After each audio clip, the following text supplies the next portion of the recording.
Hello friends, स्वागत है आप सभी का यूट्यूब चैनल हाई स्पीड गुरु में। दोस्तों बात करने वाले इस वीडियो में बीएड सेकंड ईयर के सेकंड पेपर के बारे में। दोस्तों आपका जो सेकंड पेपर है इसका नाम है अधिगम के लिए आकलन। दोस्तों ये जो है आपका सेकंड पेपर है और यहाँ पर आज डिस्कस करने वाले हैं टॉप 40 क्वेश्चंस को। दोस्तों ये जो क्वेश्चंस हैं यहाँ पर ऑब्जेक्टिव टाइप होंगे यानी एमसीक्यू क्वेश्चंस होंगे। तो आइए दोस्तों शुरू करते हैं। पहला क्वेश्चन दिया गया है, इनमें से कौन सा परीक्षा प्रविधि के प्रकार है? ऑप्शन ए मौखिक परीक्षा, बी प्रायोगिक परीक्षा, सी लिखित परीक्षा, डी उपयुक्त सभी। दोस्तों परीक्षा प्रविधि के प्रकार पूछे जा रहे हैं तो यहाँ पर 3 प्रकार दिए गए हैं, ये तीनों ही हैं आपके। राइट आंसर बनेगा आपका डी उपयुक्त सभी। टिक कर लीजिए, स्क्रीनशॉट ले लीजिए। आगे बढ़ते हैं अगले क्वेश्चन की तरफ। अगला क्वेश्चन है आकलन उपकरण के प्रकार है। ऑप्शन ए परिमाणात्मक उपकरण, बी गुणात्मक उपकरण, सी ए और बी दोनों, डी इनमें से कोई नहीं। तो दोस्तों आकलन उपकरण के जो प्रकार है आपका राइट आंसर बनेगा सी ए और बी दोनों, यानी परिमाणात्मक उपकरण और गुणात्मक उपकरण। टिक कर लीजिए और आगे बढ़ते हैं अगले क्वेश्चन की तरफ। अब दोस्तों यहां से आपसे परिमाणात्मक उपकरण के प्रकार पूछे जा रहे हैं। परिमाणात्मक उपकरण के कितने प्रकार है? ऑप्शन में दिया गया है 1, बी 2, सी 3 और डी 4। तो दोस्तों आपका राइट आंसर बनेगा सी 3। परमाणुत्मक उपकरण के 3 प्रकार है। अब दोस्तों देख लेते हैं यहाँ पर परमाणुत्मक उपकरण के कौन कौन से प्रकार हैं, ये भी देख लेते हैं। अब आपसे पूछा जा रहा है परमाणुत्मक उपकरण के प्रकार हैं, तो ऑप्शन में दिए गए ए परीक्षा, बी मापनी, सी निर्धारण मापनी और डी उपयुक्त सभी। तो दोस्तों आपका जो राइट आंसर बन जाएगा यहाँ से होगा उपयुक्त सभी। ठीक है दोस्तों, तो यहाँ से आपके 2 क्वेश्चन क्लियर होते हैं। पहला तो परमाणुत्मक उपकरण के कितने प्रकार है, तो दोस्तों आपका आंसर होगा 3। और अगर आपसे पूछा जाए कि ये कौन कौन से है, तो पहला होगा परीक्षा, दूसरा मापनी, तीसरा निर्धारण मापनी। अगले क्वेश्चन की तरफ बढ़ते हैं। अगला क्वेश्चन है, मूल्यांकन एक ऐसी प्रक्रिया है जिससे सही ढंग से किसी वस्तु का मापन किया जा सकता है। किसने कहा है? दोस्तों इंपोर्टेंट क्वेश्चन है ये। मूल्यांकन एक ऐसी प्रक्रिया है जिससे सही ढंग से किसी वस्तु का मापन किया जा सकता है। Option A JP Guilford, B Bradfield, C Goods, D Remmers एवं गेज। तो दोस्तों आपका जो राइट आंसर बनेगा वो होगा सी गुड्स। गुड्स ने कहा है मूल्यांकन एक ऐसी प्रक्रिया है जिससे सही ढंग से किसी वस्तु का मापन किया जा सकता है। ठीक है लीजिए दोस्तों, और आगे एक क्वेश्चन की तरफ बढ़ते हैं। अगला क्वेश्चन जो है, मापन के कितने भेद हैं? मापन के कितने भेद हैं? दोस्तों मापन के प्रकार पूछे जा रहे हैं आपसे। तो option A 1, B 2, C 3, D 4। दोस्तों मापन के भेद की बात की जा रही है। मापन के जो भेद हैं वो दोस्तों 3 है। आपका राइट आंसर बनेगा सी। टिक कर लीजिए इसे। दोस्तों ये क्वेश्चन कई बार पूछा गया एग्जाम में। ये कौन कौन से हैं? दोस्तों पहला जो है आपका मापन के कितने भेद है? 3 होते हैं। पहला जो है आपका वो होगा मानसिक या सामान्यीकृत मापन। दोस्तों आपका जो पहला होता है वो होता है मानसिक या सामान्यीकृत मापन, और दूसरा जो है आपका वो है भौतिक। ठीक है, याद रखिएगा, दूसरा है भौतिक या निरपेक्ष मापन, और जो तीसरा है आपका, ये इंपॉर्टेंट है, आपका इप्सेटिव मापन। ठीक है, याद रखिएगा आपके 3 मापन कितने प्रकार के हैं? 3 प्रकार के हैं। पहला जो है आपका मानसिक या सामान्यीकृत मापन, दूसरा है भौतिक या निरपेक्ष मापन, तीसरा है इप्सेटिव मापन। ठीक है दोस्तों, अगले क्वेश्चन की तरफ बढ़ते हैं। अगला क्वेश्चन है, बुद्धि कार्य करने की एक विधि है, किसने कहा है? ऑप्शन ए वुडवर्थ ने, बी टर्मन ने, सी वुडरो ने, डी डियरबॉर्न ने। बुद्धि कार्य करने की एक विधि है, किसने कहा है? दोस्तों ये वुडवर्थ ने कहा है। आपका राइट आंसर बनेगा ए। टिक कर लीजिए, वुडवर्थ। अगला क्वेश्चन है, बुद्धि के प्रकार हैं। ऑप्शन दिया गया है ए अमूर्त, बी मूर्त, सी सामाजिक, डी उपयुक्त सभी। दोस्तों ये आपने पढ़ा होगा, सभी को पता होगा, आसान क्वेश्चन है ये। बुद्धि के जो 3 प्रकार दिए गए ये सभी हैं आपके। तो टिक कर लीजिए, आपका राइट आंसर बनेगा डी अमूर्त, मूर्त और सामाजिक। अगला क्वेश्चन है दोस्तों, ये कई बार पूछा गया, टैक्सोनॉमी ऑफ एजुकेशन ऑब्जेक्टिव के लेखक हैं। Option A doctor B S Bloom, B P N Kartwal, C doctor K S Savarelal और डी उपयुक्त सभी। तो दोस्तों टैक्सोनॉमी ऑफ एजुकेशन ऑब्जेक्टिव के जो लेखक है वो है, आपका राइट आंसर बनेगा ए डॉक्टर बी एस ब्लूम। टिक कर लीजिए इसे दोस्तों, और अगले क्वेश्चन की तरफ बढ़ते हैं। अगला क्वेश्चन जो है, कहता है उपरोक्त सभी। दोस्तों मानकीकृत परीक्षण तभी कहा जा सकता है जब जिसमें ये तीनों ही होंगे, विश्वसनीयता और वस्तुनिष्ठता और वैधता। ठीक है दोस्तों, तो आपका जो राइट आंसर बनेगा वो होगा डी उपरोक्त सभी। टिक कर लीजिए इसे। एक मानकीकृत परीक्षण वही है जो विश्वसनीयता, वस्तुनिष्ठता, वैधता रखता हो तो वो आपका कहलाएगा मानकीकृत परीक्षण। टिक कर लीजिए इसे दोस्तों और अगले क्वेश्चन की तरफ बढ़ते हैं। एक अच्छे परीक्षण की विशेषता नहीं है। अब दोस्तों सेम क्वेश्चन आपसे ये पूछा जा रहा है, एक अच्छे परीक्षण की विशेषता नहीं है, तो अभी आपको बताया था विश्वसनीयता, ये जो है आपका हो जाएगा, बिल्कुल सही है। वस्तुनिष्ठता ये भी सही है, ये सभी आपके अच्छे परीक्षण की विशेषताओं में आते हैं। और आत्मनिष्ठता जो है नहीं आती है, वैधता भी आती है, तो आपका राइट आंसर जो बनेगा वो होगा सी, आत्मनिष्ठता। टिक कर लीजिए इसे दोस्तों और आगे बढ़ते हैं अगले क्वेश्चन की तरफ। क्रिया अनुसंधान का जनक था, क्रिया अनुसंधान का जनक था, ऑप्शन ए है गिलफोर्ड, बी गैरेट, सी स्टीफन कोरी, डी थॉर्नडाइक। क्रिया अनुसंधान के जो जनक के क्रिया अनुसंधान का जनक के बारे में पूछा जा रहा है, तो दोस्तों क्रिया अनुसंधान के जो जनक है वो है स्टीफन कॉरी। तो आपका राइट आंसर बनेगा सी, स्टीफन कॉरी। बढ़ते हैं दोस्तों अगले क्वेश्चन की तरफ।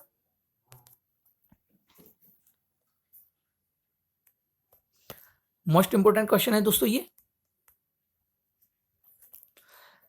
बुद्धि के द्विखंडन सिद्धांत का प्रतिपादन किसने किया? या दोस्तों इसे कह सकते हैं कि बुद्धि के द्विकारक सिद्धांत का प्रतिपादन किया, या ये पूछा जा सकता है कि बुद्धि का द्विकारक सिद्धांत किसने दिया? तो दोस्तों आपका राइट आंसर बनेगा स्पीयरमैन। याद रखिएगा दोस्तों ये इंपॉर्टेंट क्वेश्चन है, कई बार पूछा गया है।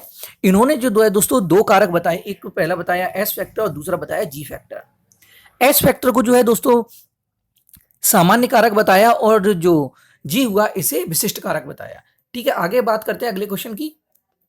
तार्किक गणितीय बुद्धि dot dot dot fill in the blanks. दोस्तों यहाँ पर नीचे ऑप्शन दिए गए आएगा से संबंधित है। तार्किक गणितीय बुद्धि किससे संबंधित है? तो दोस्तों ऑप्शन में दिया गया है द्विकारक सिद्धांत है, द्विकारक सिद्धांत से, या समूह कारक सिद्धांत से, या पदानुक्रमित सिद्धांत से, या बहुबुद्धि सिद्धांत से। तो दोस्तों आपका जो राइट आंसर बनेगा वो होगा डी, बहुबुद्धि सिद्धांत। ठीक कर लीजिए इसे दोस्तों, बहुबुद्धि सिद्धांत। तार्किक गणितीय बुद्धि किससे संबंधित है? बहुबुद्धि सिद्धांत से। अगले क्वेश्चन की तरफ बढ़ते हैं। अगला पूछा जा रहा है आत्म केंद्रित व्यक्ति होता है। दोस्तों बहुत अच्छा क्वेश्चन है ये, कई बार पूछा भी गया है। आत्म केंद्रित व्यक्ति होता है, ऑप्शन ए अंतर्मुखी, बी बाहिर्मुखी, सी उभयमुखी और डी सामाजिक निर्भर। तो दोस्तों आपका राइट आंसर बनेगा ए, अंतर्मुखी जो व्यक्ति होता है आत्म केंद्रित होता है। आपका राइट आंसर बनता है ए। टिक कर लीजिए और अगले क्वेश्चन की तरफ बढ़ते हैं। 140 से अधिक बुद्धि लब्धि वाले बालक किस श्रेणी में आते हैं? दोस्तों सभी को पता होगा, जिसकी बुद्धि लब्धि यानी जिसका आईक्यू जो है 140 प्लस होता है वो प्रतिभाशाली बालक कहलाते हैं। तो आपका राइट आंसर बनेगा डी, प्रतिभाशाली। टिक कर लीजिए और आगे बढ़ते हैं अगले क्वेश्चन की तरफ। किसने सबसे पहले बुद्धि परीक्षण का निर्माण किया? किसने सबसे पहले बुद्धि परीक्षण का निर्माण किया? तो दोस्तों आपका राइट आंसर जो बनेगा वो होगा बी, अल्फ्रेड बिने ने जो है सबसे पहले बुद्धि परीक्षण का निर्माण किया था। तो आप टिक कर लीजिए इसे बी। अगला है बुद्धि का कौन सा सिद्धांत सामान्य बुद्धि जी और विशिष्ट बुद्धि एस की उपस्थिति का समर्थन करता है?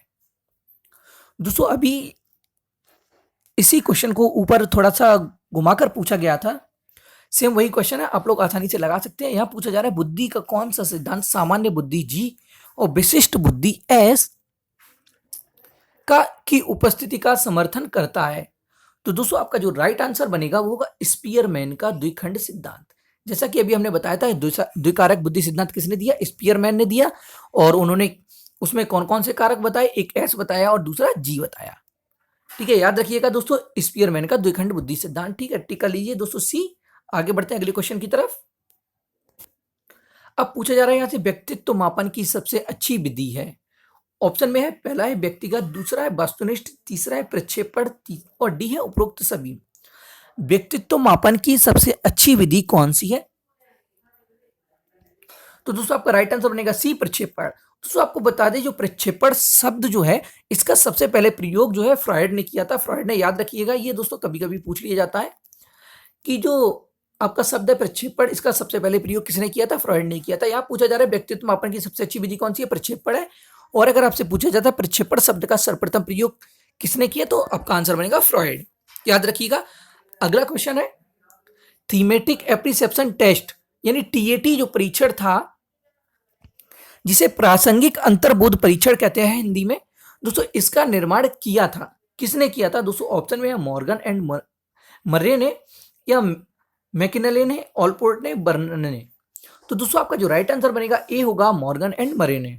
याद रखिएगा दोस्तों, इंपॉर्टेंट क्वेश्चन है ये।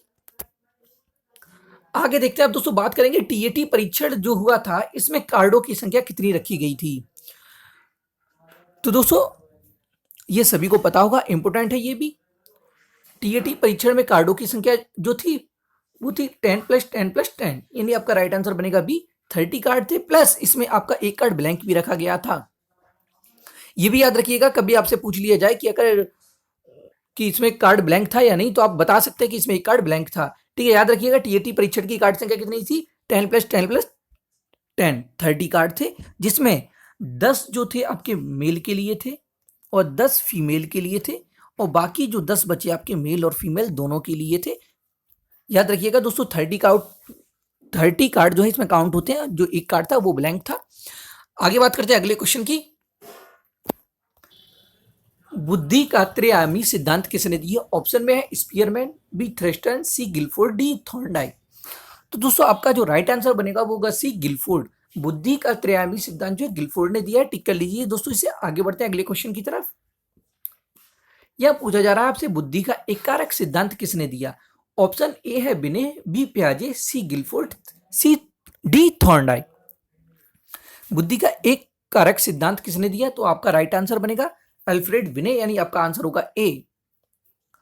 टिक कर लीजिए दोस्तों इसे। अगले क्वेश्चन की तरफ बढ़ते हैं।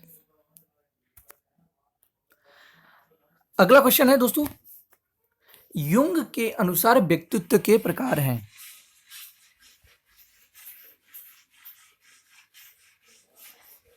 युंग के अनुसार व्यक्तित्व के प्रकार हैं। ऑप्शन ए दिया गया है आपको अंतर्मुखी, बी बहिर्मुखी, सी उभयमुखी, डी उपरोक्त सभी। युंग ने दोस्तों ये 3 प्रकार बताए हैं, आपका राइट आंसर बनेगा डी उपरोक्त सभी। अगर आप दोस्तों आपसे पूछा जाता है कि युंग के अनुसार व्यक्तित्व के कितने प्रकार है, तो आपका आंसर होगा 3। और अगर पूछा जाता है आपसे ये कौन कौन से प्रकार है, तो पहला होगा अंतर्मुखी। दोस्तों जो अंतर्मुखी होता है ये आत्म केंद्रित होते हैं, और जो बहिर्मुखी है आपका दूसरा प्रकार है। दोस्तों ये बहिर्मुखी जो व्यक्ति होता है वो व्यावहारिक होता है, और तीसरा है उभयमुखी। अगर उभयमुखी की बात की जाए तो दोस्तों ये अंतर्मुखी और बहिर्मुखी का मिश्रण होता है, याद रखिएगा दोस्तों। बढ़ते हैं अगले क्वेश्चन की तरफ दोस्तों, इसका आंसर हो जाएगा डी। और आगे बढ़ते हैं अगले क्वेश्चन की तरफ। फ्रॉइड के अनुसार व्यक्तित्व के कितने प्रकार हैं? यानी दोस्तों अगर आपसे पूछा जाता है फ्रॉइड के अनुसार व्यक्तित्व के कितने प्रकार हैं, तो दोस्तों आपका आंसर होगा 3। अगर आपसे पूछा जाए इसके कौन कौन से प्रकार है, जैसा कि यहाँ पर पूछा गया फ्रॉइड के अनुसार व्यक्तित्व के प्रकार है, ऑप्शन ए इदम, बी अहम, सी पराअहम, और डी उपरोक्त सभी। तो दोस्तों आपका राइट आंसर बनेगा डी उपरोक्त सभी। टिक कर लीजिए इसे। पहला है इदम यानी इड, अहम ईगो, और तीसरा है पराअहम, परम अहम, सुपर ईगो। ठीक है, याद रखिएगा दोस्तों। अब बात करते हैं अगले क्वेश्चन की। अब यहाँ पूछा जा रहा है सेल्डन के अनुसार। सेल्डन के अनुसार दोस्तों इसमें से आपको एक क्वेश्चन देखने को जरूर मिलेगा, ये तीनों क्वेश्चन इंपॉर्टेंट है आपके लिए। सेल्डन के अनुसार व्यक्तित्व के प्रकार है। ऑप्शन ए है एंडोमॉर्फी, बी मेसोमॉर्फी, सी एक्टोमॉर्फी, डी उपरोक्त सभी। सेल्डन के अनुसार व्यक्तित्व के प्रकार है, तो दोस्तों आपका राइट आंसर जो बनेगा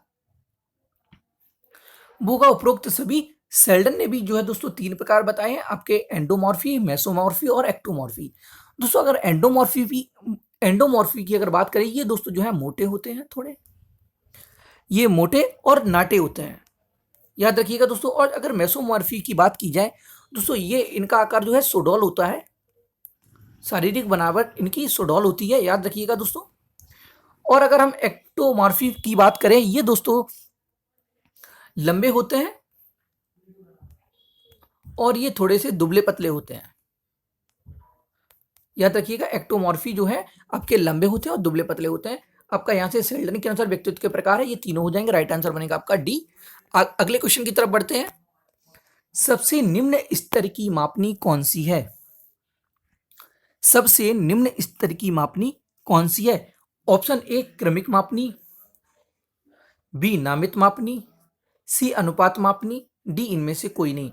दोस्तों सबसे निम्न स्तर की जो मापनी है उसे हम नामित मापनी कहते हैं, आपका राइट आंसर बनेगा बी। टिक कर लीजिए इसे, नामित मापनी। अगले क्वेश्चन की तरफ बढ़ते हैं। अब यहाँ पर पूछा जा रहा है सबसे उच्च स्तर की मापनी कौन सी है। दोस्तों निम्न स्तर की तो हो गई नामित मापनी, तो ये तो हो नहीं सकता आपका आंसर। अब बचा क्रमिक मापनी, ये क्रम के लिए होती है, तो आपका ये भी गलत हो गया है। अब है अनुपात मापनी, तो आपका राइट आंसर बनेगा सी, अनुपात मापनी। सबसे उच्च स्तर की मापनी कौन सी है? अनुपात मापनी। टिक कर लीजिए इसे। अगला क्वेश्चन है, किस मापनी में वस्तुओं तथा व्यक्तियों या विशेषताओं को क्रम प्रदान किया जाता है? ऑप्शन ए क्रमिक मापनी, बी नामित मापनी, अनुपात मापनी, डी इनमें से कोई नहीं। दोस्तों इन दोनों का आपको पता हो गया है, तो एक बचता है आपका एक क्रमिक मापनी, तो आपका राइट आंसर बनेगा एक क्रमिक मापनी जो है किस, इससे क्या होता है, मापनी में वस्तुओं तथा व्यक्तियों या विशेषताओं को क्रम प्रदान किया जाता है। टिक कर लीजिए दोस्तों इसे, और बढ़ते हैं अगले क्वेश्चन की तरफ। अगला है, वस्तुनिष्ठ प्रकार के पद कितने प्रकार के होते हैं? दोस्तों यहां पर कितने नहीं आएगा, आपका क्वेश्चन बनेगा यहां से वस्तुनिष्ठ प्रकार के पद होते हैं। ऑप्शन ए बनेगा आपका मानकीकृत पद। यहां पर आएगा मानकी, गलत टाइप हो गया है, मानकीकृत, याद रखिएगा, मानकीकृत पद। दूसरा अमानकीकृत पद, और तीसरा ए और बी दोनों, डी इनमें से कोई नहीं। तो वास्तुनिक प्रकार के जो पद होते हैं वो होते हैं आपके ए और बी दोनों, बनेगा आपका राइट आंसर मानकीकृत और अमानकीकृत। ठीक है, याद कर लीजिए इसे, टिक कर लीजिए सी पर, मानकीकृत और अमानकीकृत। अगला क्वेश्चन की तरफ बढ़ते हैं। अगला क्वेश्चन जो है, मानक कितने प्रकार के होते हैं? ऑप्शन ए एक, दो, तीन या चार। अगला पूछा जा रहा है मानक कितने प्रकार के होते हैं, तो दोस्तों आपका राइट आंसर बनेगा चार प्रकार के होते हैं। मानक जो है आपके चार प्रकार के होते हैं। अब ये होते कौन कौन से? पहला जो होता है दोस्तों आपका होता है आयु मानक, याद रखिएगा दोस्तों, आयु मानक। इसका दोस्तों जो संबंध होता है वो आयु से होता है। और अगर दूसरे की बात करें, सेकंड, दूसरा होता है आपका श्रेणी मानक, याद रखिएगा श्रेणी मानक। ये जो है दोस्तों इसका संबंध जो है कक्षा से होता है। नेक्स्ट दोस्तों अब आपका तीसरा आता है, तीसरा जो होता है आपका शतांशीय मानक, शतांशीय मानक, याद रखिएगा दोस्तों। इसका जो संबंध है दोस्तों बड़े समूह के द्वारा प्राप्त प्राप्तांकों के विभिन्न शतांशों से होता है। ठीक है दोस्तों, याद रखिए, बड़े समूह के द्वारा प्राप्तांकों के विभिन्न शतांशों से होता है, याद रखिएगा दोस्तों। अगला है आपका लास्ट, चार प्रकार होते हैं, तो लास्ट है आपका प्रमाणिक अंक मापन, प्रमाणिक अंक मापन, याद रखिएगा दोस्तों। इसमें क्या होता है, जो मूल प्राप्तांक होते हैं, यानी मूल प्राप्तांकों को प्रमाणिक प्राप्तांकों में बदल लेते हैं। ठीक है, याद रखिएगा, मूल प्राप्तांकों को, इसका संबंध मूल प्राप्तांकों को प्रमाणिक प्राप्तांकों में बदल लेने से। ठीक है, याद रखिएगा। अगले क्वेश्चन की तरफ बढ़ते हैं।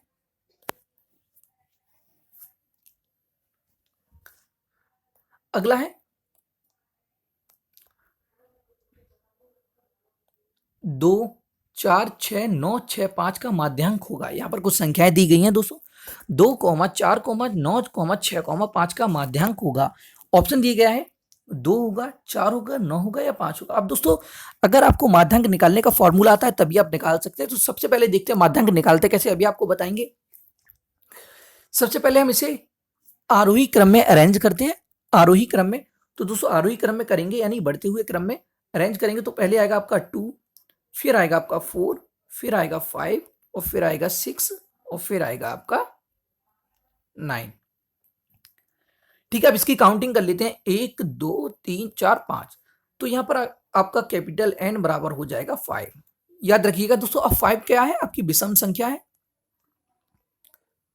याद रखिएगा, क्योंकि सम और विषम संख्याओं के लिए फॉर्मूले अलग अलग होते हैं। तो याद रखिएगा दोस्तों, यहाँ पर विषम संख्या बन रही है, यानी कि N बराबर यहाँ पर हो रहा है 5। और यहां पर अभी हुआ था 2, यानी आरोही क्रम में लिखेंगे इसे, तो 2, 4 और 5, 6, 9। ठीक है, N बराबर 5 बनता है। दोस्तों आपका जो माध्यांक निकालने का फॉर्मूला होता है, माध्यांक निकालने का फॉर्मूला होता है वो होता है N विषम के लिए +1/2। तो दोस्तों हमें पता है यहाँ पर n दिया जा रहा है 5 और 1 ही है, तो हो गया 6/2। 2 से ये कट गया, कितने बार जाएगा? 3 बार। तो यानी तीसरा पद, जो आपका तीसरा पद होगा वही आपका क्या होगा? माध्यांक होगा। तो हम यहाँ से आरोही क्रम में जो हमने अरेंज किया था देख लेते हैं। 1, 2 और 3, तीसरा आपका 5 है, तो आपका राइट आंसर बनेगा यहाँ से 5। टिक कर लीजिए इसे डी पर 5। ठीक है, बढ़ते हैं दोस्तों अगले क्वेश्चन की तरफ।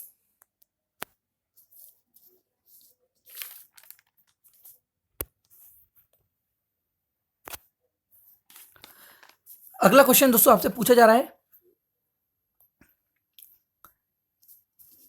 यहां पर संख्या दी गई है 5,7, 7,6, 9, 5, 11, 7, 7, 11। यहाँ पर काफी संख्याएं दी गई हैं। यहाँ पूछा जा रहा है मैं बहुलांक होगा। तो दोस्तों आपको बता दें, जिसकी आवृत्ति बार बार हुई हो, यानी जो संख्या यहाँ पर बार बार आई हो, यानी सबसे अधिक बार जो संख्या अधिक बार आई है वही आपकी बहुलांक होगा। तो देख लीजिए यहाँ पर सबसे ज्यादा क्या आया है, तो आपको दिखाई दे रहा है यहाँ पर 7 जो है आपके कई बार रिपीट हुए हैं। 1, 2, 3, 4 बार आए हुए हैं 7। ठीक है, और देखिए इससे ज्यादा कुछ भी नहीं आया है यहाँ पर, देख लीजिए आप सभी। तो आपका राइट आंसर बनेगा सी 7। टिक कर लीजिए इसे दोस्तों। या आपको क्या है, जब भी आपसे बहुलांक पूछा जाए तो आप देखेंगे जिसकी जो सबसे अधिक बार आया है वही आपका बहुलांक होगा। ठीक है, याद रखिएगा। अगले क्वेश्चन की तरफ बढ़ते हैं। अगला पूछा जा रहा है वस्तुनिष्ठता है उपकरण की। ऑप्शन में दिए गए व्यवहारिक कसौटी है या तकनीकी कसौटी है या ए और बी दोनों, इनमें से कोई नहीं। तो दोस्तों वस्तुनिष्ठता जो है उपकरण की तकनीकी कसौटी है। राइट आंसर आपका बनेगा बी, तकनीकी कसौटी। ये क्वेश्चन कई बार एग्जाम में पूछा गया है। अगला है परीक्षण का महत्व किस क्षेत्र से है। तो दोस्तों ऑप्शन ए शोध से है, बिल्कुल है। बी व्यवसायिक क्षेत्र, इससे भी होगा दोस्तों। सी शैक्षिक क्षेत्र, इससे भी होगा। तो आपका राइट आंसर बन जाएगा डी, उपरोक्त सभी। परीक्षण का महत्व किस क्षेत्र से? उपरोक्त सभी से। टिक कर लीजिए दोस्तों इसे। अगले क्वेश्चन की तरफ बढ़ते हैं। सांख्यिकी के जन्मदाता है option A Gottfried, B Guilford, C Garrett, D इनमें से कोई नहीं। दोस्तों अच्छा क्वेश्चन है ये। सांख्यिकी के जो जन्मदाता है वो है गॉटफ्राइड है। आपका राइट आंसर बनेगा ए। टिक कर लीजिए इसे गॉटफ्राइड। अगले क्वेश्चन की तरफ बढ़ते हैं।